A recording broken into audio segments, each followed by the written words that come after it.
Bueno, voy a presentar a los dos talentosos colegas que van a exponer. Laura Kiel, psicoanalista, miembro de la Escuela de Orientación Lacaniana y de la Asociación Mundial de Psicoanálisis y coordinadora de la Diplomatura en Inclusión Escolar con Orientación en Trastornos Emocionales Severos de la UNTREF. Muchos la conocen aquí, alguien de mucha trayectoria.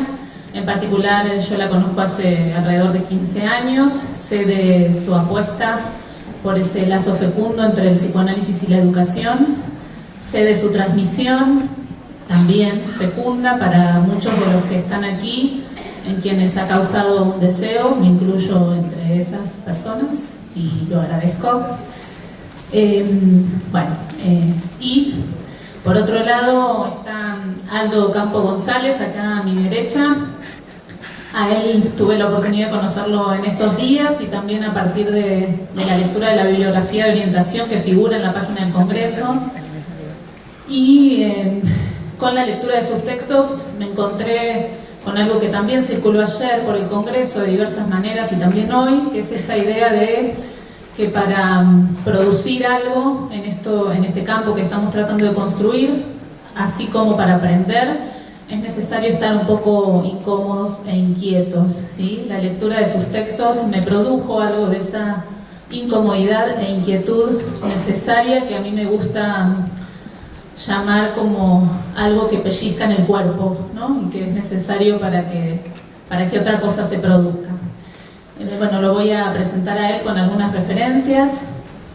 Él es teórico, ensayista y crítico educativo, director fundador del Centro de Estudios Latinoamericanos de Educación Inclusiva, profesor de máster y maestrías en España y Colombia y de un doctorado en Chile, director de Polifonía, revista de Educación Inclusiva, publicación científica de CELEI, doctor en Ciencias de la Educación por la Universidad de Granada, España, autor de numerosos libros y artículos, conferencista, invitado en congresos en España, Ecuador, México, Perú, Brasil, Colombia, Argentina y Chile y Venezuela. En julio de 2017, tras su participación como conferencista invitado al segundo encuentro de literatura infantil y juvenil organizado por la Universidad Nacional del Chimborazo y la Casa de la Cultura Núcleo de Chimborazo, le fue otorgado el reconocimiento de Ciudadano Ilustre en Ecuador por su trabajo sobre epistemología de la educación inclusiva.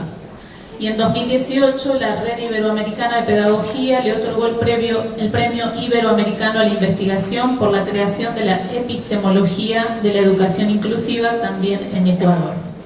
No sé cómo se organizaron, Laura, para empezar. Bien. Entonces vamos a escuchar a Aldo. Su ponencia se llama La I-CIDAD de la educación inclusiva, elementos clave para su comprensión epistemológica. Buenas tardes, ¿cómo están? Pregunté cómo están, colegas maestros. ¿Están bien o están más o menos? Bien, eso me gusta. Antes de comenzar, y a pesar de que yo me dedico a ese trabajo teórico, quiero decir que el trabajo que hago no es de una volada que se me ocurrió o que soñé, sino que toda mi vida he sido educador, he tenido la suerte de trabajar en todos los niveles del sistema educativo y lo que voy a conversar surge de esas problemáticas que me topé haciendo clases y formando a futuros profesores. Y lo otro que quiero felicitarlos, esto no es demagogia ni acción política, sino que me ha llamado mucho la atención y he disfrutado escuchar a colegas que se han sentado acá y a las personas del público que han tenido la suerte de participar, de que hay tantos docentes empoderados y con un discurso bien ensamblado. Y eso quiero pedirles que se aplaudan ustedes mismos porque es súper necesario.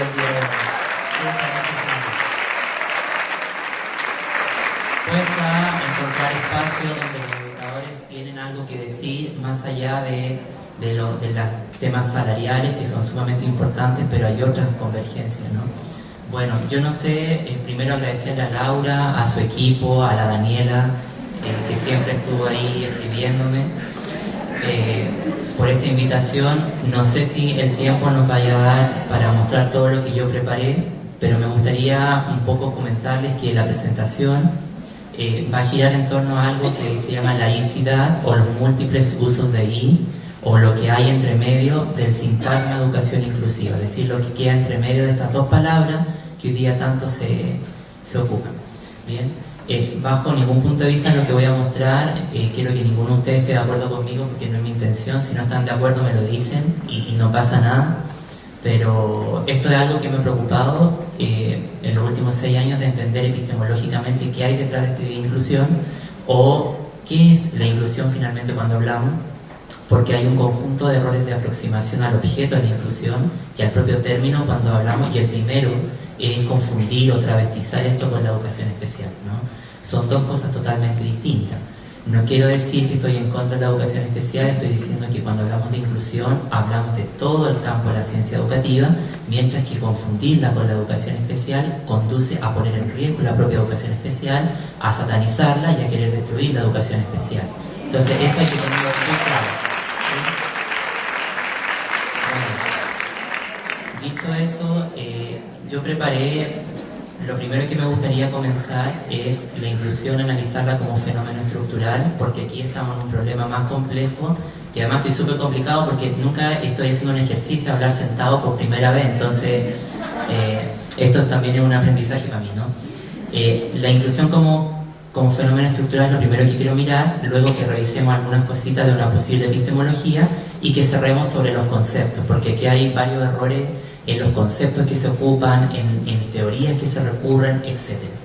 Bueno, el señor que está ahí, yo tengo una relación espiritual con Rudolf Steiner, que se le conoce en la educación con las pedagogías Waldorf, y cada vez que voy a cualquier lado me dice, colócame, colócame. Y bueno, antes que me lleve por el patio de los callados, yo quiero colocarlo, ¿no? Y lo que él me dice es lo siguiente, dice, la idea reformadora de nuestra época solo podrán resultar fecundas y prácticas si se basan en esa profunda investigación de la vida humana. Es decir, el gran problema que hoy día tenemos en la educación, y quiero dejarlo muy en claro, el problema es que hoy día todo lo que hacemos en educación, investigación, teoría, políticas públicas, los medios masivos de comunicación, lo único que hacen es poner en riesgo el sentido intrínseco de la educación.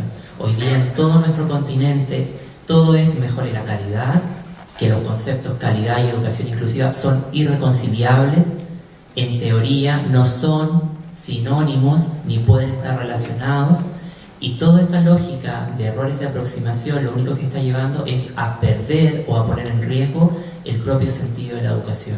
Entonces el llamado es a no solamente interpelar las políticas, sino también los saberes que hoy día a los que recurrimos y los discursos con los que muchas veces nos casamos, que en vez de ayudarnos a transformar el mundo generan mayores niveles de contaminación. Lo que a mí me preocupa, primero como educador y luego como investigador, es que todo este efecto de políticas públicas que parecen poner énfasis en la equidad, en la calidad, en la igualdad, lo único que están haciendo es sustraer lo más intrínseco de la educación y poner en riesgo la subjetividad de todos nuestros estudiantes en su paso por la escuela, ¿no? Y sobre todo matar la pasión docente de los educadores. Y eso es sustancial. Bueno, ¿cuál es el mensaje que está contenido en esta frase? Es que ya hace más de un siglo Steiner dijo, antes que mejorar la escuela, antes que mejorar los procesos educativos, tendríamos entonces que preocuparnos primero por saber cómo estamos hechos los seres humanos, cuál es nuestra naturaleza humana. Y desde ese punto de vista es fundamental entender cómo funcionamos los seres humanos desde nuestra multiplicidad, ¿no? Bueno, ¿por qué y para qué una educación inclusiva?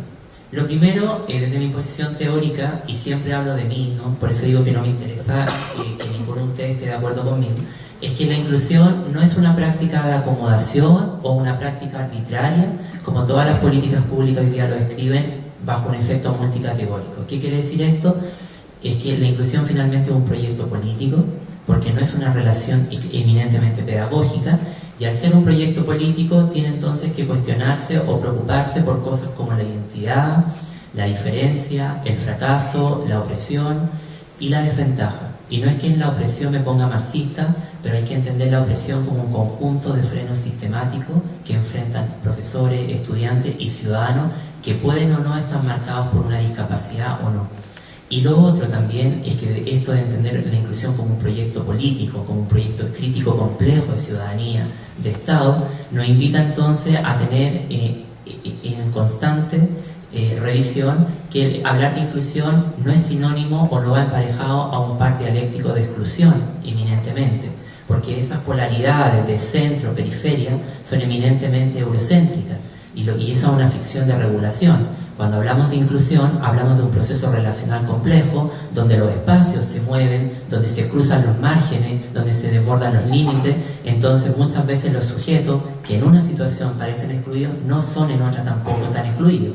Y hay una serie también de errores para entender esto cómo funciona. Y por otro lado, también me parece importante decir que las ideas de justicia, tanto educativa como justicia social, hoy día, en el marco de la inclusión, no logran esta inclusión, en parte, de primera porque están cooptadas por el neoliberalismo, que yo no sé si hoy día es plausible hablar de lo neoliberal, porque hay una cuestión que es mucho más rara que lo neo y lo liberal, ¿no? Es mucho más extraña.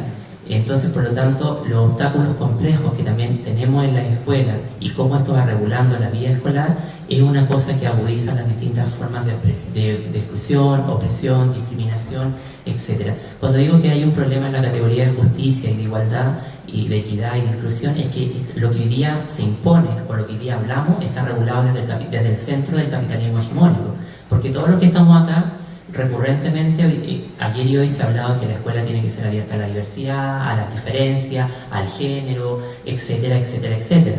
Pero esos son discursos que en el discurso habitan en lo central, pero son marcos que habitan en la periferia de la institucionalidad de la escuela. Por lo tanto, ahí es donde uno podría ver esta forma de cooptación, ¿no?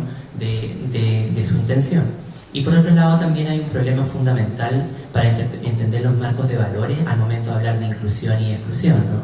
Porque pareciera que el fenómeno solamente se inscribe en esta relación de estar dentro o estar fuera. El problema es que incluimos a lo mismo que genera exclusión. Y ese es el gran problema, ¿no? Que las estructuras educativas tampoco cambian, la gramática escolar no se modifica y también justamente el saber pedagógico tampoco se ve interpelado para justamente responder a una amplia multiplicidad de estudiantes.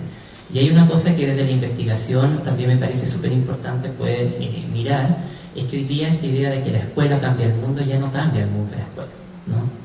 Y discúlpenme que lo diga así, ¿no? Y que sea tan desesperanzador, pero el funcionamiento que hoy día tiene una escuela como tal tampoco cambia el mundo, por el entramado, no por la acción de sus docentes, sino por el complejo anudamiento de relaciones estructurales, políticas, culturales que tienen las políticas públicas y que finalmente nos obligan a actuar en un sentido opuesto a lo que crearía mayor esperanza, destino social, igualdad, etc.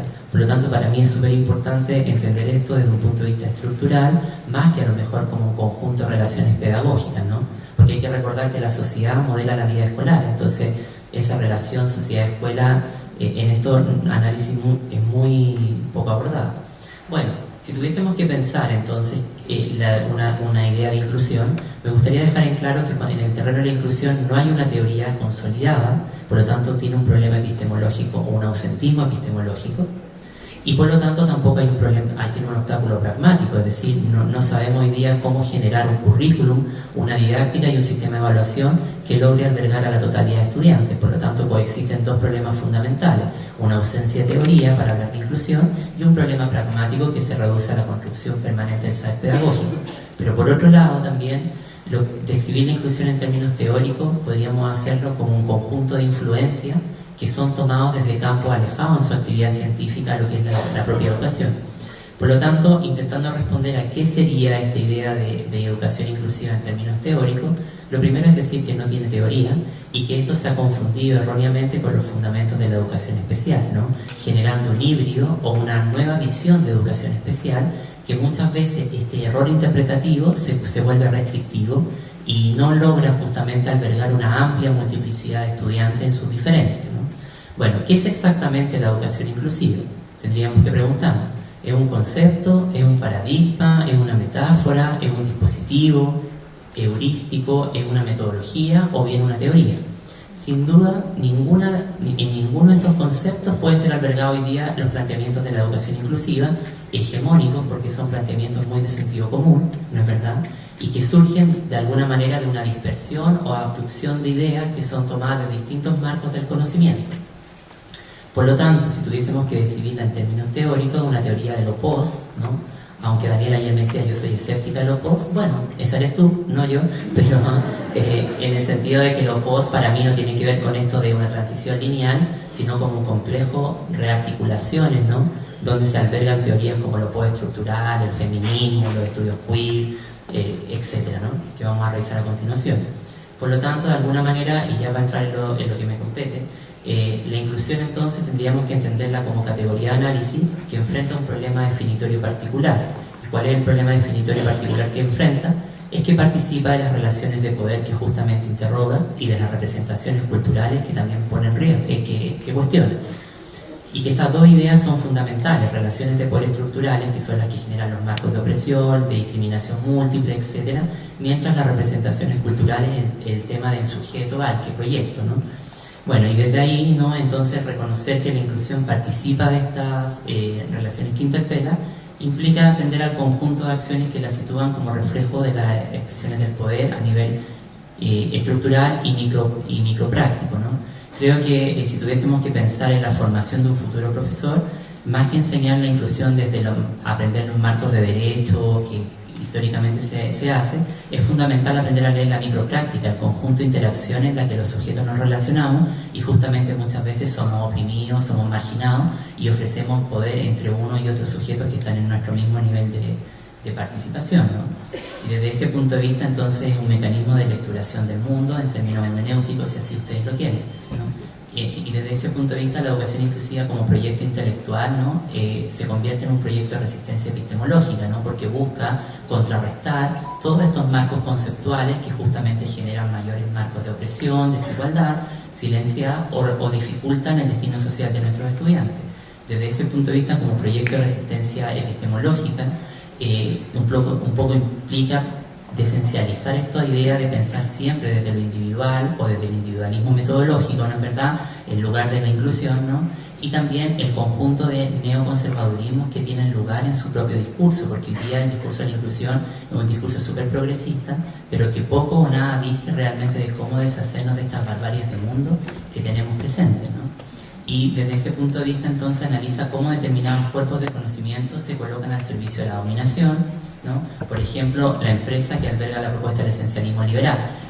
El esencialismo liberal es esta propuesta, ¿no?, donde coexisten valores antagónicos entre sí que se albergan en la política pública, ¿no? Una política pública que dice que hay que educar a todos los niños sin distinción, pero al tiempo pedimos que tiene que ser con calidad, donde aumentamos los rankings, los sistemas de exclusión, etc. Esa es la idea central del esencialismo liberal, ¿no? Y por lo tanto también epistemológicamente la inclusión no es otra cosa que un problema gramatical complejo, es decir, la conjunción disyuntiva de distintos autores, objetos, métodos, teorías, ¿no?, que van participando, ¿sí? Por lo tanto recurre a tomar prestado distintos elementos.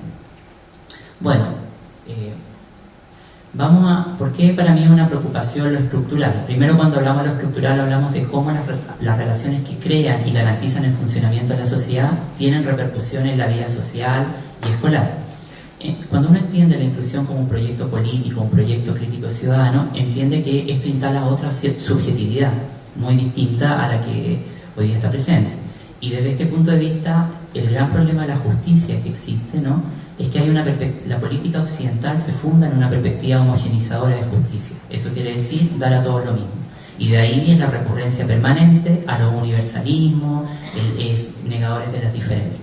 Digo esto, que no es nada nuevo, porque en realidad cuando se funda la política occidental, se funda en un todos colectivos, es decir, dar a todos los mismos derechos. Y a mí me gusta mucho más recuperar la idea de una igualdad compleja, de una equidad compleja, de una justicia compleja, planteado ya, por ejemplo, por Young o por Nussbaum, por ejemplo, a inicios de la década del 90, cuando ellas decían, bueno, no podemos ofertar a todo el mismo derecho a la educación, ni el mismo derecho a la salud, sin embargo necesitamos entonces, justamente, entender esto desde un marco de igualdad compleja. ¿Qué quiere decir esto? Operativizar una idea común de derecho, pero que responda a ciertos colectivos, a lo que cada colectivo necesita. Y eso un poco es la lógica en la que hoy día nos topamos o nos pisamos la cola, que tratamos de asegurar lo mismo para todos, siendo que no todos necesitamos lo mismo en la experiencia escolar ni en la experiencia ciudadana, ¿no? Y desde ese punto de vista también, aquí emerge un problema que yo denomino el problema ontológico de los grupos sociales, ¿no?, que todas las políticas, los discursos de inclusión en su mayoría, incluso críticos y no tan críticos, lo que hacen es reproducir el problema ontológico de los grupos sociales, es decir, entender las diferencias en un punto de vista negativo, ¿no? Y ese problema del ontológico de los grupos sociales, ¿no? Donde la diferencia es sinónimo de ausencia de reciprocidad o es ausencia, por ejemplo, de condiciones de potencia, lo que hace justamente es llevarnos a un efecto técnico o entender la inclusión como un problema técnico, la captura de ciertos niños puestos en el centro de la escuela y que conviven arbitrariamente al tiempo que se agudizan nuevas formas de exclusión, de marginación, de segregación, ¿no?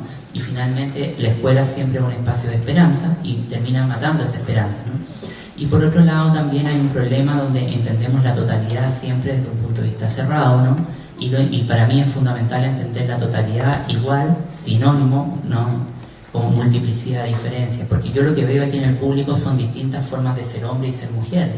Veo, a pesar de que hay hombres y mujeres, hay una variabilidad infinita en su género, en sus sentires, en su sexualidad. Entonces, por lo tanto, en seguir entendiendo a los estudiantes como estudiantes de la inclusión, como sujetos del déficit, es sumamente peligroso, y lo correcto sería entender como un sujeto de la multiplicidad de diferencias, ¿no? Que es coherente además con el tiempo que nos toca vivir. Pero eso tampoco es conveniente para los efectos de la política pública, ¿no? Porque la política pública funciona por un sistema de cuoteo, de un efecto y por lo tanto esto pone en jaque esa forma de distribución también de recursos, ¿no? Y invita entonces a atender cómo funcionan las estructuras escolares entonces que generan determinados estudiantes en riesgo, porque también hay que entender esto, ¿no? Que la inclusión hoy día ha entrado en discurso, en sensibilidad, porque la inclusión tiene un sentido escultórico, cuando es un concepto que actúa en la realidad, por eso que es político, pero además es un sentido que genera un etos y moviliza estados de conciencia, ¿no? Y eso es lo que hoy día ha pasado, pero las estructuras educativas no han cambiado.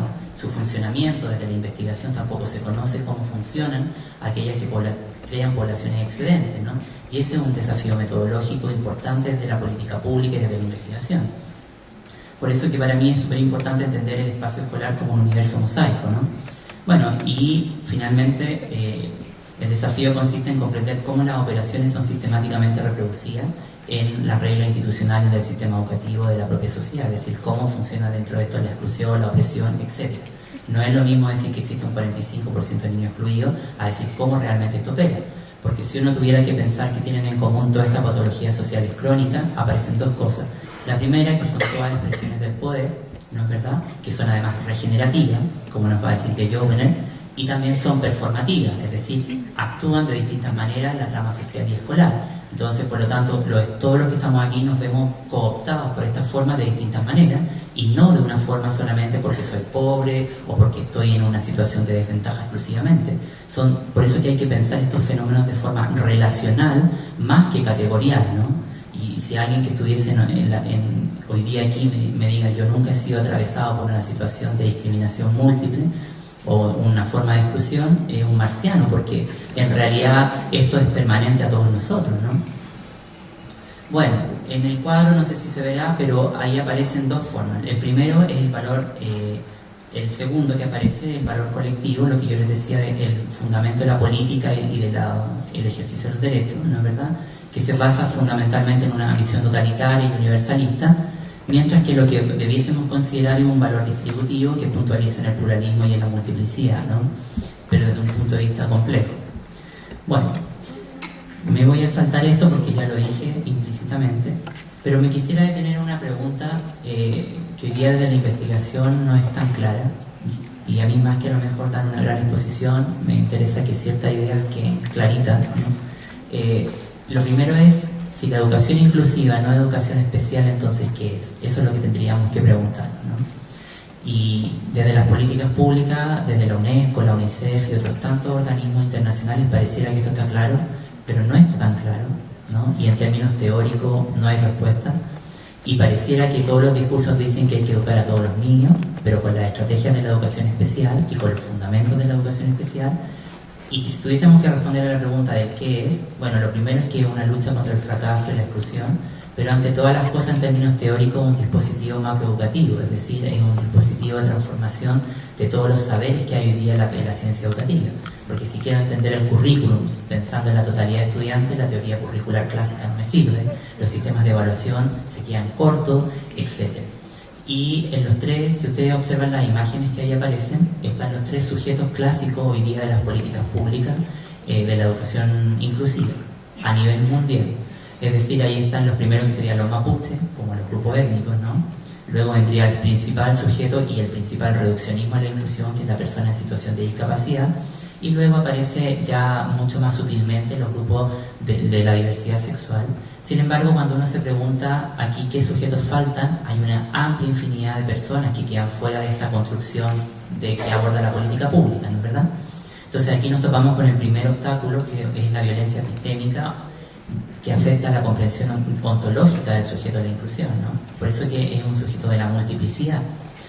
Y si tuviésemos que mirar, entonces, no solamente los sujetos que están en estas imágenes contenidas son los sujetos que están en riesgo, que son capturados por obstáculos complejos y arrastrados a las fronteras del derecho a la educación, sino que son muchos más y que de alguna manera el pensamiento relacional permite subvertir eso. Bueno, dentro de esto, la problemática de la diferencia y lo común entonces se convierten en conceptos relacionales y clave en el campo de la educación inclusiva, ¿no? Desde este punto de vista, la educación inclusiva se convierte o se conecta con el marxismo porque lucha contra todas las barbaries del mundo que intenta destruir, y lo inclusivo ha sido designado este calificativo en otros campos del conocimiento con el mismo nombre, no con otros nombres, ¿no? Como por ejemplo todos los discursos antirracistas, anarquistas, feministas, de las teorías queer, de las teorías postcoloniales, etcétera, ¿no? Que son discursos que muchas veces no se entienden bien en el lenguaje pedagógico. Y el discurso de la multiplicidad y la diferencia justamente figura en un lugar destacado para muchos discursos y políticas feministas, antirracistas, postmodernistas, pero que débilmente han intervenido en las políticas públicas, ¿no? Por lo tanto, el campo de la educación inclusiva en términos epistemológicos, y aquí nos aproximamos a lo que me interesa hablar, justamente se convierte en un espacio de confluencia de distintas teorías críticas, ¿no? Y más radicales para el cambio educativo. El problema es que a pesar de que la inclusión o el ideal de inclusión se funda en la tesis 11 de Feuerbach de la transformación social, esta transformación que se apela es una transformación bastante institucional. Por eso que de alguna manera se convierte, a pesar si tuviera, como vamos a revisar a continuación, la inclusión tiene una naturaleza performativa, ¿no? Y entendiendo desde la teoría lingüística qué son los performativos, acciones discursivas que con solo enunciarse generan un cambio en la realidad o alteran la realidad, su performatividad se vuelve absoluta, es decir, porque siempre luchamos por un cambio que nunca se materializa en la realidad. Entonces, cuando hablamos de una transformación institucional, hablamos justamente de un discurso que está atrapado o que es funcional a este conjunto de regulaciones que justamente generan poblaciones en riesgo o que nos llevan a pensar dualmente entre un incluido y un excluido, estar dentro, estar fuera, o siempre hablar de lo común, porque lo común también es un espacio de homogenización cuando no se piensa en sintonía con la multiplicidad, por ejemplo, ¿sí? Entonces hay que tener mucho cuidado con estos conceptos. Bueno, si tuviésemos que mirar, ¿no? ¿Cuál es la visión acrítica hoy día de la inclusión? Pues una inclusión básicamente que trabaja a partir de lo funcional, ¿no es verdad? Reproduce las estructuras del sistema escolar y opera desde la reproducción básicamente. Y se basa en mecanismos de ajuste, acomodación a lo ya existente. Se reduce a un espacio de abyección de sujetos, niños, personas raros o que exceden los márgenes de lo que podría ser lo convencional, ¿no? Y se centraliza básicamente en personas con necesidad educativa o discapacidad. Y hay un énfasis en un sujeto único, universal, ¿no es verdad? Y que aquí la psicología del desarrollo ha sido bien responsable de justamente de neutralizar los sujetos porque ha instalado los típicos mapas abstractos del desarrollo, ¿no? Grandes explicaciones que privilegian a un grupo de niños y ponen en riesgo a otros estudiantes en vez de abrir sus procesos de escolarización. Y esto nos lleva entonces a una visión objetivista y a un problema ontológico que afecta justamente a la comprensión de la diferencia. En vez de entender la diferencia como algo inherente a la constitución humana, lo entiende como algo de una expresión devaluable, repugnable, extraña. Y los conceptos justamente que se ocupan o se ensamblan para entender la educación inclusiva en la visión acrítica, que es la que está en todas las políticas públicas y en la formación de los educadores, es básicamente con conceptos del individualismo metodológico, todos los conceptos del déficit, la patología, etc. Lo que justamente cierra el universo de posibilidades, ¿no? Y coexiste esta idea de esencialismo liberal, de marcos antagónicos, etc. Y básicamente la acción inclusiva es una política afirmativa. Mientras que del supuesto crítico, ¿no? Me quedan 5 minutos y no he dicho nada, así que... No, es verdad. Lo crítico desde el punto de vista está dado desde lo que Michel Foucault entendía como interpelar, poner entre signos de interrogación aquello que decimos, ¿no? Y dice, analiza entonces las relaciones estructurales que ponen en funcionamiento la sociedad, ¿no? Y son concebidas como fuerzas performativas porque justamente regulan, alteran, etc. Y por eso es que para mí es importante, más que hablar de una educación alternativa, la educación tiene que ser alterativa, alterar la realidad. Porque lo alternativo ya tiene 100 o 150 años de desgaste y son movimientos que se han vuelto muchas veces hegemónicos dentro del mismo centro de lo que es alternativo como tal. Moviliza, desde el punto de vista crítico, moviliza nuevas racionalidades para pensar el aprendizaje, la singularidad, la enseñanza, los procesos educativos, y se interesa por crear otro espacio educativo, ¿no? Un espacio que yo he denominado en mi trabajo intelectual como heterotópico, un espacio diferente, alternativo, que escapa de las lógicas tradicionales de lo denominado como inclusión o exclusión, ¿no? Siempre yo, por ejemplo, tomo de Elías Palti, que es un historiador intelectual que ustedes tienen acá, muy recomendable, que él dice que los grandes problemas en el conocimiento son crecen. En educación pasa lo mismo. Los grandes problemas, como lo que hoy día nos convoca, son grandes problemas de la educación. Crecen, se extienden y nunca se resuelven. Y por lo tanto, ¿qué es lo que pasa? Que siempre trabajamos con estas medidas típicas de parche, y los problemas siguen estando presentes. Por lo tanto, si queremos hablar de inclusión, tenemos que justamente crear otras espacialidades educativas que subviertan estas lógicas, ¿no?, que hoy día están instaladas, ¿no? Yo no estoy poniendo en duda lo que muchos colegas o ustedes hacen en la escuela, estoy refiriéndome a los problemas que hay de comprensión en torno a esto. Y los conceptos, evidentemente, son conceptos de la multiplicidad, y hay un espacio ontológico del pluralismo y la multiplicidad infinita de diferencias. Bueno, el cuadro que está ahí es un cuadro que sintetiza entonces los niveles de comprensión epistemológicas posibles para una educación inclusiva. Lo primero, lo ontológico, y en términos bien sencillos, es la comprensión del ser y la realidad. Y esta es una realidad que funciona en un universo mosaico, que funciona con relaciones exteriores, ¿no es verdad?, conectando elementos diferentes en su naturaleza, y por lo tanto el sujeto se constituye como un sujeto de lo múltiple y no de lo individual. Epistemológicamente tiene una base postdisciplinar, y esto me gustaría explicarlo bien. Hoy día han habido varios congresos en la Argentina que se han celebrado y dicen la inclusión es interdisciplinaria. Desde mi posición teórica no es interdisciplinaria porque no es la convergencia de distintos objetos, métodos, teorías, sujetos, territorios, marcos políticos, compromiso ético. No es reunir lo múltiple, porque cuando hablamos de multiplicidad en términos de Hume o de Deleuze o de John Rashman, por ejemplo, entendemos lo múltiple como una masa que es compleja y no solamente diversa. Entonces muchas veces confundimos la interdisciplinaridad, que muchas veces nos lleva a una interdisciplinaridad de baja intensidad, solamente con tomar una especie de collage. Porque lo collage, por ejemplo, para Santos Sousa va a ser parasitario, porque no es solamente la articulación de cosas distintas, porque cuando yo articulo cosas distintas, me puedo quedar en lo mismo. Lo que aquí hay que hacer justamente es rearticular, girar esto y producir nuevos saberes. Por esta razón, yo siempre digo que es postdisciplinar, porque las postdisciplinas un poco no niegan como la antidisciplina, las disciplinas, valga la redundancia, sino lo que hace las postdisciplinas es viajar por distintos campos del conocimiento, tomando prestado lo mejor de ello, y justamente como no puede la inclusión definirse en los marcos de ningún paradigma, disciplina o método en particular, entonces desborda o se excede en los límites de las disciplinas y los métodos, y lo que hace es tomar prestado lo mejor de cada marco disciplinario para crear un nuevo saber y un nuevo método. Ahora, ¿cuál es el problema de todo esto? Es que a nivel de objeto y de método es donde hoy día eso no está claro, ¿no? Porque si tuviésemos que mirar, y me podría regalar un minutito solo para explicar lo del objeto, ¿puede ser? Ya. Entonces, cuando hablamos del objeto, la educación inclusiva no es solo objeto, y aquí hay una pregunta que quiero cerrar, ¿no? Si nosotros tuviésemos rápidamente que pensar, ¿dónde se inscribe el objeto?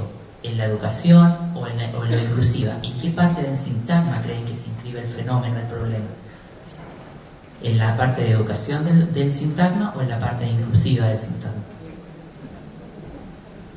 Por lo general, las personas tienden a pensar que se inscriben en el calificativo, pero finalmente se inscribe el objeto en la parte de educación. ¿Pero por qué se inscribe allí? Porque finalmente lo que hace es que la inclusión, al quitar el calificativo inclusiva, solamente recuperamos ideas que son intrínsecas a la educación. Cuando hablamos de la multiplicidad, de los derechos, de las diferencias, de albergar mayor oportunidad, eso es inherente a la acción educativa. no lo impone un nuevo modelo. El tema es que cuando nos centramos erróneamente el objeto en lo inclusivo, fabricamos prácticas específicas para niños específicos con problemas específicos. Ahora, si recuperamos las 12 ideas que yo he identificado que tienen calificativo inclusiva, por ejemplo, diríamos que es escultórico porque rompe la realidad, además es performativo porque su discurso altera algo, ¿no? Pero sobre todas las cosas es un pensar relacional, ¿no? Entonces, desde ese punto de vista, el problema del objeto no es un objeto centralizado, es un objeto multiaxial, porque es un objeto que es multivalente, toma manifestaciones específicas en lo cultural, en lo político, en lo económico, no solamente en lo educativo.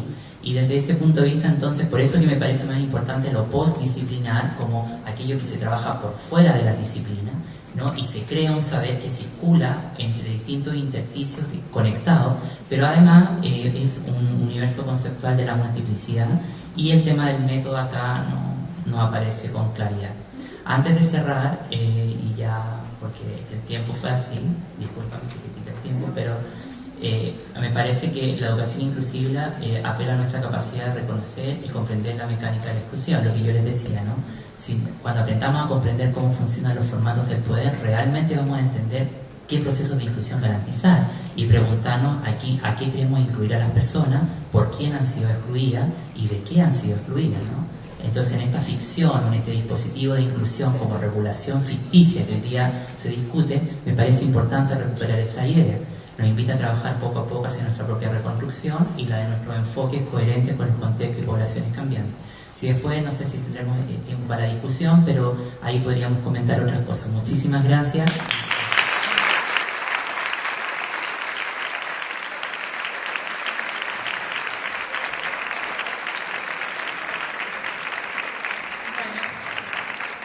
Muchas gracias, Aldo. Vamos a escuchar a Laura ahora con su ponencia por una inclusión anormal. No me tomes el tiempo todavía, que quiero decir dos cosas.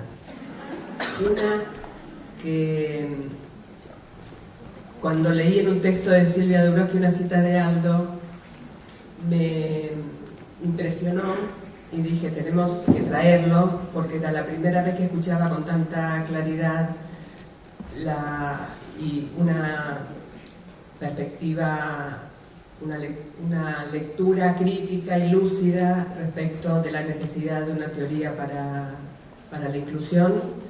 Incluimos a los que al mismo campo que ya generó la exclusión, y entonces creo que casi parte del Congreso surgió a partir, por lo menos el título, a partir de querer invitarlo a algo. Y la segunda cuestión que quiero decir, antes de marcar el tiempo, es que había hecho una presentación ya hace varios días, que ayer cuando llegué a mi casa la tuve que corregir y revisar y cortar y qué sé yo, porque fue mucho lo que aprendí ayer. Entonces lo que quiero es agradecer la generosidad de cada una de las personas que en cada uno de los espacios aportó, porque se notó el tiempo que le dedicó a la presentación, una densidad conceptual, cada una de las mesas, que no sé qué vamos a hacer con eso después, cómo lo vamos a aprovechar. Entonces eso hizo que rompiera parte de mi presentación y armara otra, sin power y sin compu, pero por eso pedí un pizarrón. Bueno, ahora sí tomame el tiempo. Sí, ya está. Recuérdenme, saludo, porque vengo tan alienada que ni siquiera saludé, me parece, cuando empecé a hablar. Así que, buenas tardes. Y es muy emocionante estar acá. Y es muy emocionante ver ahí tantas caras amigas. Así que eso me tranquilizó. Bueno, recuérdenme que para el próximo congreso abra el congreso y no lo cierre, porque ya todo lo que tengo para decir ya lo dijeron de mejor manera de lo que lo voy a decir yo, pero bueno, no importa, tengo que cerrar igual. O sea que perdón por las repeticiones.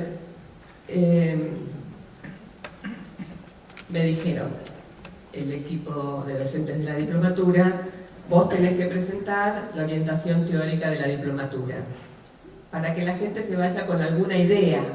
Yo dije, pero la idea ya está, ya está en todo lo que hicimos en el Congreso. Bueno, no, pero algo teórico, porque eran aportes teóricos. Bueno, estoy en este brete, no sé cómo va a salir, porque no es muy sencillo dar alguna puntita, una pizca de lo que pasa en la diplomatura. Lo voy a intentar, sin que se duerma, porque es encima la última mesa, voy a intentarlo. Primero, ¿por qué apostar a la formalización conceptual? Todo el Congreso fue una apuesta a la necesidad de formalizar, de hacer teoría. Voy de nuevo con algún otro argumento, porque esto estuvo presente en todas las mesas, me parece. Pero todos aquellos que voy a ir y venir entre leer por una cuestión de apretar en el tiempo, todos aquellos que quedamos bajo el amplio paraguas de la inclusión escolar, ya creo que podríamos decir una sombrilla, porque veo que somos muchos y no entramos en un paraguas, pero podría ser un gazebo para claro.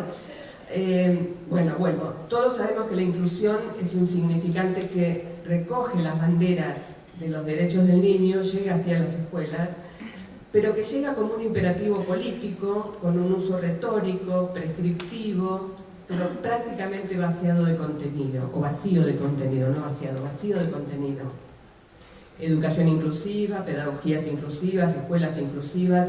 Pareciera que en los ámbitos escolares todo quedó subsumido bajo el calificativo de inclusivo. Algo de esto dijo Gabriela Dicker hoy a la mañana. Y ya apareció ayer en varias mesas. Pero si todo es inclusivo, ¿qué se entiende por inclusión? ¿Qué entendemos los que estamos acá por inclusión? Pero fundamentalmente, ¿qué entendemos que hacemos cuando decimos que trabajamos en inclusión? Todos a incluir. Fue como el mandato, desde que se echaron a rodar estos imperativos de inclusión plena, todos a la escuela, se activó una maquinaria que nos tiene a todos un poco a los tumbos, ¿no?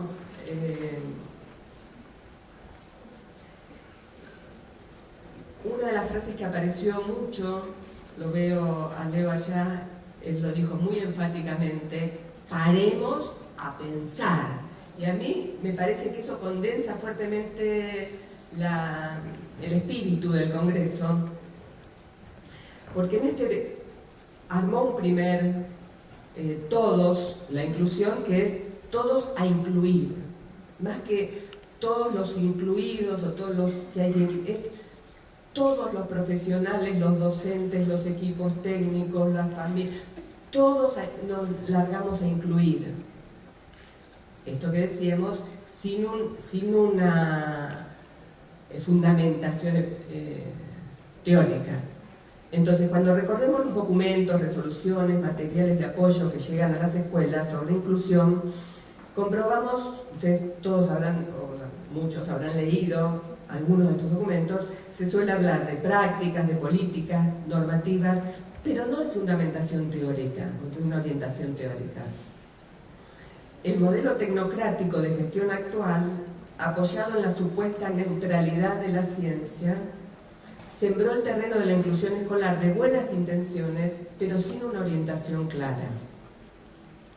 Esa escasa disponibilidad conceptual para dar cuenta de la complejidad y la conflictividad inherente al campo de la inclusión tuvieron como correlato cierta tendencia a un aplicacionismo cuyas prácticas tomaron mayoritariamente la forma intervencionista de la época.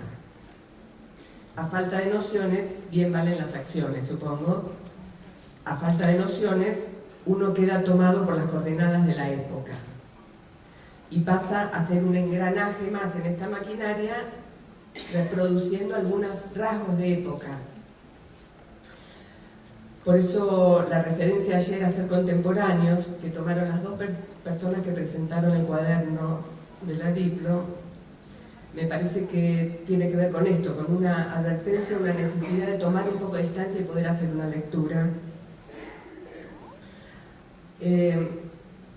¿Cuál es la pregunta del millón que nos hacemos entre los agentes de la inclusión, entre todos aquellos que nos reunimos para dirimir la situación o la trayectoria escolar de algún niño? Es ¿qué acciones se tomaron?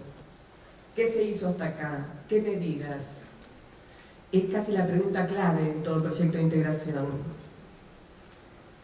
No se nos puede escapar que es una época que reniega de los límites. Entonces, no hay límites para la voluntad de intervenir. Estamos avanzando sin límites en esta... sí. Entonces, si de inclusión se trata, se imponen acciones, tales como prevenir, detectar, evaluar, diagnosticar, estimular, corregir, derivar, tratar, medicar, reforzar, y así podría seguir con un interminable listado que escala muy rápidamente. Pero no necesariamente la enseñanza o el enlace con los bienes culturales es una acción propia de la inclusión, no aparece como una acción propia de la inclusión. Con las mejores intenciones, ya lo sabemos, pero si seguimos haciendo lo que se nos ocurre o lo que podemos, encontramos, uno puede entrar a la escuela y encuentra un niño integrado, entre comillas, durmiendo en el sofá de la directora, caminando en círculos por un patio que es el patio, podría ser la calle, podría ser la plaza, porque no está investido de escuela ese patio, con su acompañante atrás siguiéndolo, o completando fotocopias aislado en un rincón, fotocopias que no tienen nada que ver con la escena escolar, con lo que están haciendo el resto de los chicos. Entonces, este es un primer problema. Somos algo obedientes en educación, y yo creo que tiene en parte que ver con esta grieta de la que hablaron muchos colegas, sobre la grieta entre la teoría y la práctica, y a veces a las escuelas llegan así. Hay una palabra que odio, que es bajada, pero bueno, somos un poco obedientes y acatamos las políticas de inclusión sin ponerlas en cuestión, sin contrarrestarlas con alguna lectura. Por eso me pareció tan importante la perspectiva lógica que introdujo en la primera mesa a la mañana. Entonces, ¿cuál es el primer problema? Que el campo de la inclusión, las prácticas inclusivas, tomaron la forma intervencionista de la época. Segunda cuestión.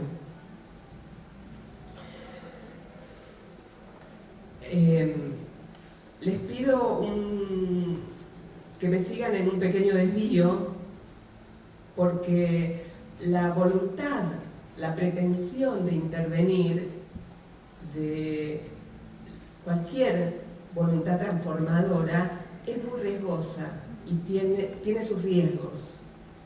Entonces, ya pasamos por momentos en los que se pretendía cambiar la sociedad, cambiar el mundo. Aprendamos de ese momento histórico en los que jóvenes pretendieron cambiar las reglas de la sociedad, eso sí, otro que un cambio de paradigma de integración e inclusión, pero cada vez que se intenta correr los límites, hay que orientarse por un marco referencial. Entonces, el rodeo es el siguiente: en pleno revuelo del Mayo francés, y frente a la interpelación de los estudiantes para que los profesores salieran de las aulas y vayan a las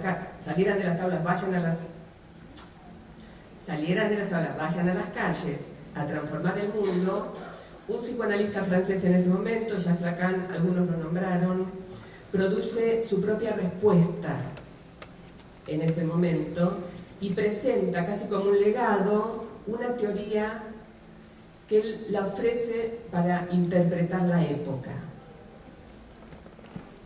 Entonces, en el contexto de ideas y los debates epistémicos de finales de los 60, principios de los 70, Lacan interpreta los sucesos sociales como la consecuencia de un desequilibrio estructural que es el paso de un modo de dominación social a otro.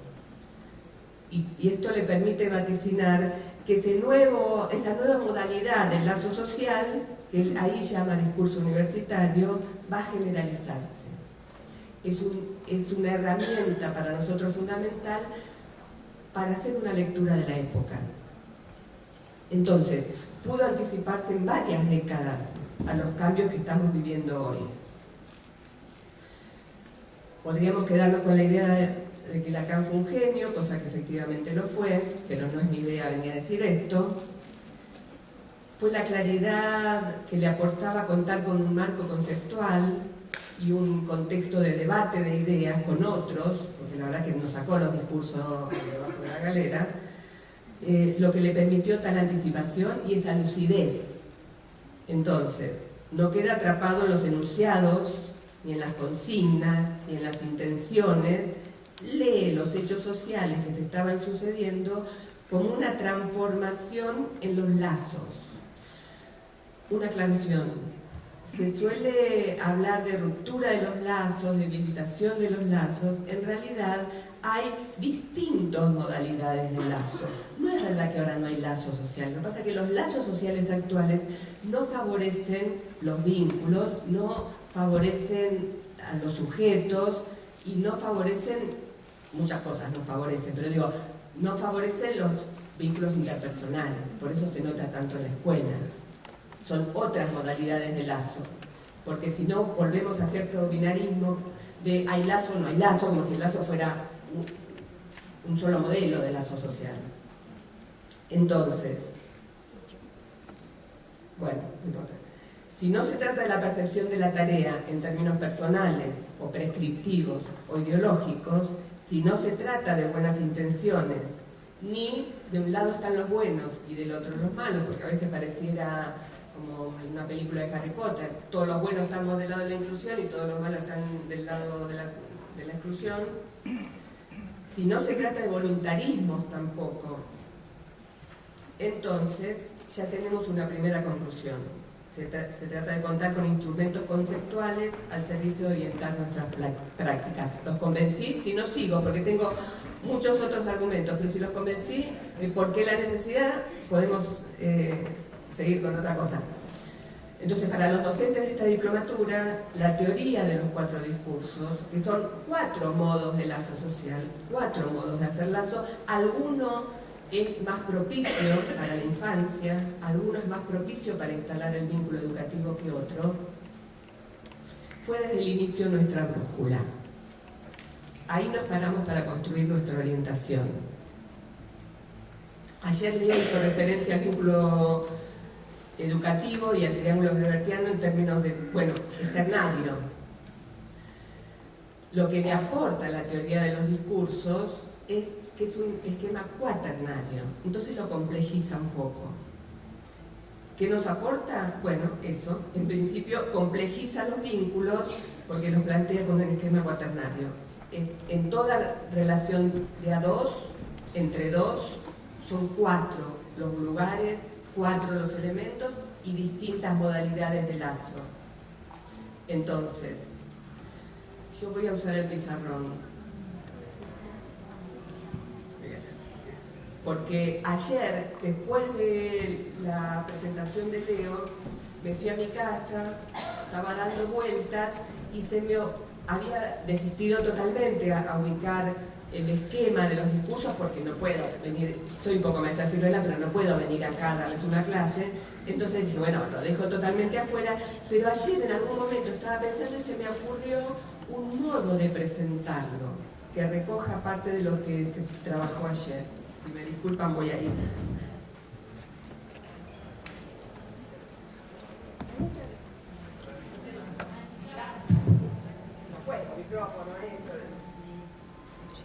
Muchas de las presentaciones hicieron referencia a la gente en la educación. Como hoy habló, entre ayer y hoy habló Alejandro en términos de la posición docente. Entonces, algo que permite introducir los discursos es preguntarnos por la posición del docente o del adulto. Y hay, si decimos 4 discursos, hay distintas posiciones. Por supuesto que acá vamos a poner al sujeto de la educación. Los discursos nos permiten retomar la pregunta que se hizo muchas veces en estos 2 días respecto del lugar que le ofrecemos. Podemos hablar de inclusión, podemos hablar de escuelas, pero el lugar, no está tan claro qué lugar le estamos ofreciendo, porque el lugar va a depender de esta estructura discursiva y va a depender de la posición que tenga el agente de la acción. Entonces, ¿qué voy a poner acá, que me apareció ayer? Es los modos de mirar. Hay distintos modos de mirar a los niños. Algo que recogimos es ese modo de mirar estandarizado y protocolizado no le da un buen lugar a los niños. La verdad que no. Si hasta acá esto es la inclusión, podemos parar a pensar. Pero no termina acá los discursos porque tiene 4 lugares. Entonces, ¿qué nos permite además pensar o hacer lectura a partir de los discursos? Es ¿qué queremos lograr?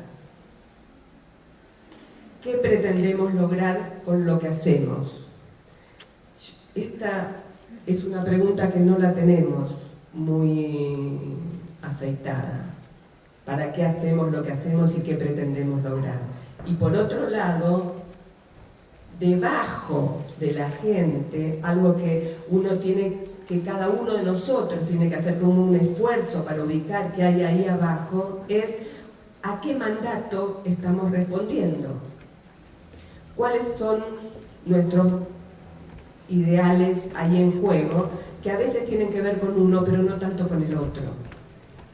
Entonces, me parecía que es muy simple, no hace falta saber nada sobre los discursos, pero sí entender que hay distintas lógicas bajo las cuales se arma este vínculo, porque hay distintos lugares, hay distintas posiciones, a veces no tenemos bien claro, a veces sí, porque cuando uno tiene muy en claro qué quiere lograr, que tiene que ser algo recortado, porque no se puede lograr todo, no se puede curar, que tenga amigos, no se puede lograr todo, algo, cada uno, es un esquema tan potente, porque cuando uno lo pone en funcionamiento van apareciendo las cosas. Cuando uno pretende lograr algo desde su propio deseo, esto se arma de una manera. Pero si cuando uno pretende lograr algo solo por... ¡Ah, la mierda! Esperen, entonces. Bueno.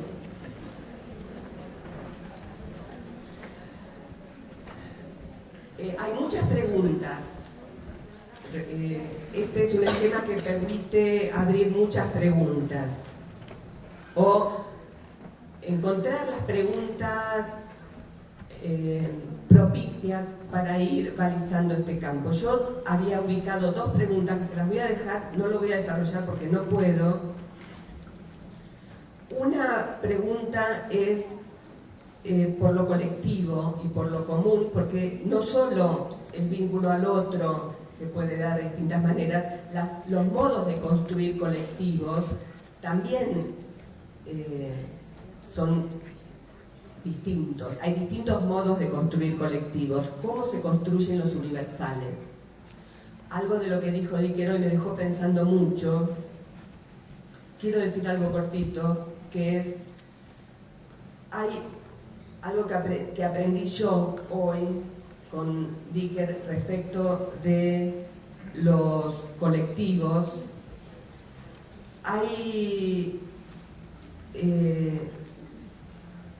todos que se construyen, hay universales que se construyen solo con palabras y son todos de ficción.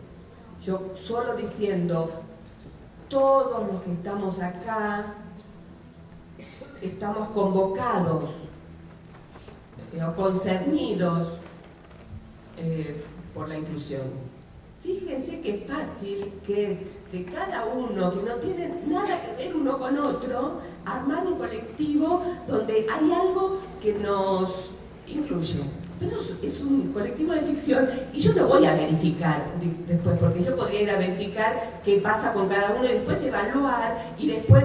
Y ahí ya no se sostiene ninguno de ustedes quedaría dentro si yo voy por esa vía, así como no queda dentro casi ninguno de los niños. Y hay otro todos, me estoy apurando lo más que puedo, hay otro todos que es un todos real.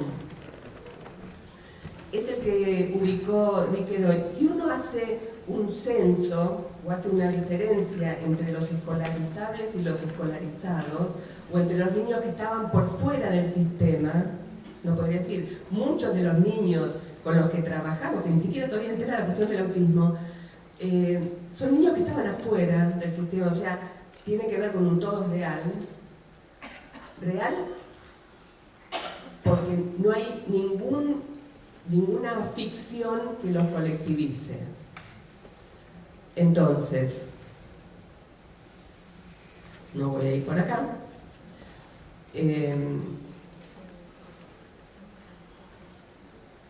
La otra pregunta, solo estoy tratando de nombrar muy cortito para darles después a ustedes posibilidad de ir a investigar, a buscar, de quedarse enganchados con algún tema. La otra pregunta es cómo se las arregla cada discurso con las diferencias. Son las dos cuestiones que casi quedaron como centrales de todo el Congreso. Una, la cuestión de los colectivos, lo común, y la otra, la cuestión de las diferencias. Entonces, ¿y por qué son tan inquietantes las diferencias? ¿Por qué nos molestan tanto? Son tan incómodas. No voy a responder eso porque sería otro congreso, pero sí lo que quiero decir es, en realidad, la realidad es un caos. El mundo es un caos. Entonces, todos estamos todo el tiempo bajo la necesidad de ordenarla. No solo los autistas, como apareció acá. Todos. ¿Qué trabajan las psicopedagogas con los niños? Las operaciones, ¿cuáles son? Seriar, clasificar, identificar, armar conjuntos, contar, separamos, acá están los azules, acá están los rojos, acá estos son números, estas son letras. ¿Para qué hacemos eso? Para ordenar un poco el mundo. Cada discurso ordena el mundo de maneras diversas. Dios dijo, los creo, les doy los 10 mandamientos, arréglense. La ciencia dice otras cosas, ordena de otras maneras. Ordena normales y lo que va quedando afuera. Ahora,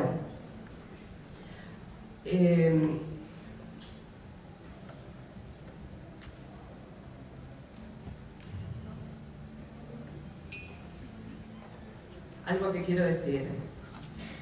¿Qué es lo que tiene de operativo el discurso de la ciencia? Porque podemos cuestionarla, podemos criticarla, pero algo de operativo debe tener, porque algo de seductor también tiene. Entonces, con los normales podemos, entre comillas, y lo que ya se dijo muchas veces, un constructo, es un abstracto, es una operación, no importa, con los normales podemos armar conjunto, ordenar el caos del mundo. Todos los aquí normales, todos nosotros aquí normales, y ahí hay un conjunto muy claro. Con los anormales, los que quedan afuera de esta operación de armar un conjunto, no se arma conjunto. Creo que es una de las principales falencias de todas las políticas y prácticas inclusivas. No hay un lugar en el colectivo que ofertarle a estos niños, porque solo es posible hacerlo con un universo de ficción, con un todos armado con palabras. Bueno, tenemos que poder decir todos nosotros, no nosotros y los niños integrados que por algún motivo somos buenos y los dejamos entrar. No se escucha muy fácilmente todos nosotros. Bueno, ¿por qué 2 minutos? ¿Por qué la propuesta de una inclusión anormal? Ya es obvio, salgamos de este esquema de ordenar el mundo de una manera que es muy sencilla, pero muy contra el sujeto. Entonces, ¿cómo será construir colectivos sin normas, sin protocolos, sin pretender curarlos?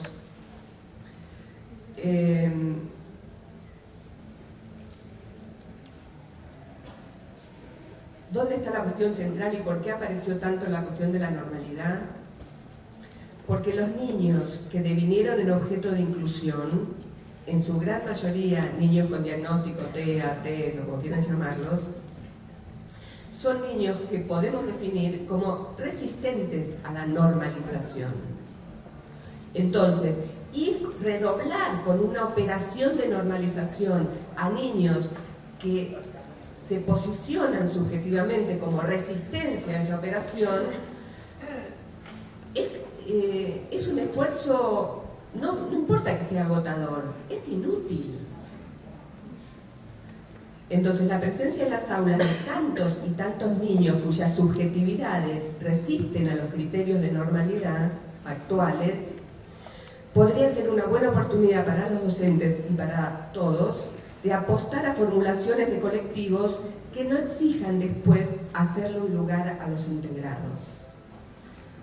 Los proyectos de inclusión corren al ritmo de las resistencias de los niños y las respuestas defensivas de esos niños a la pretensión absurda de incorporarlos al campo de la cultura bajo una racionalidad que no les es propicia.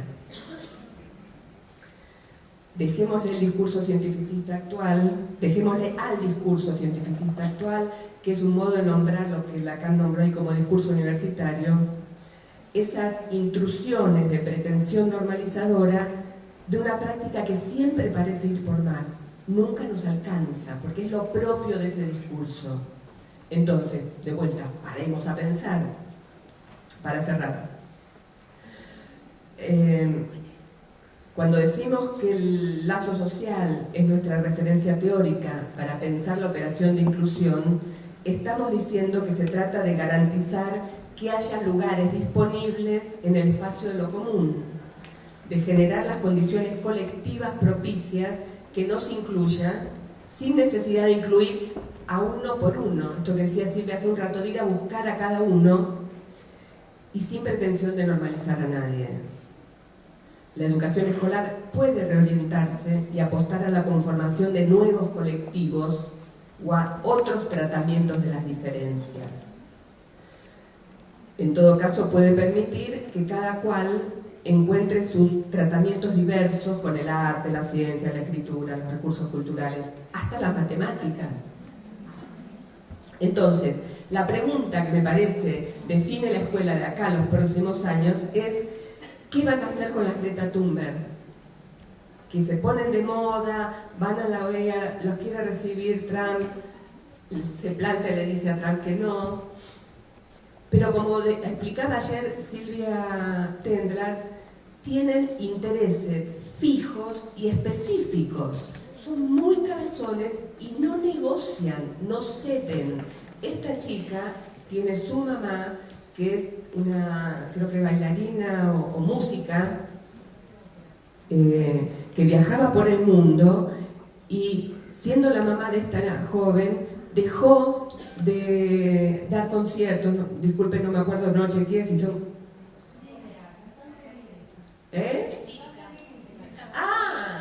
Pensé que me decía que me acerque, cantante lírica, porque la posición activa de esta chica en contra de los aviones, y su mamá dejó de viajar en avión. Entonces, no son intransigentes, pero después los aplaudimos, pero ella empezó fuera de la escuela, no empezó sentada faltando a la escuela. Entonces, ¿qué vamos a hacer con los Manu que quiero mostrarles, estaba ahí, pero seguramente nadie los vio porque no les dimos tiempo, Los mundos de Manu, habíamos puesto, es un chico artista, pero bueno, también habría que pensar qué pasó con la trayectoria escolar de este chico. Entonces, ¿qué estamos haciendo? ¿Qué vamos a hacer con los Manu y todos y tantos que no responden a los parámetros de normalidad? Nos estamos yendo porque nos están echando. Pero a los que las escuelas pueden ayudar a encontrar un lugar en este mundo, su lugar en este mundo. Para cerrar, no, ya está, yo voy a cerrar.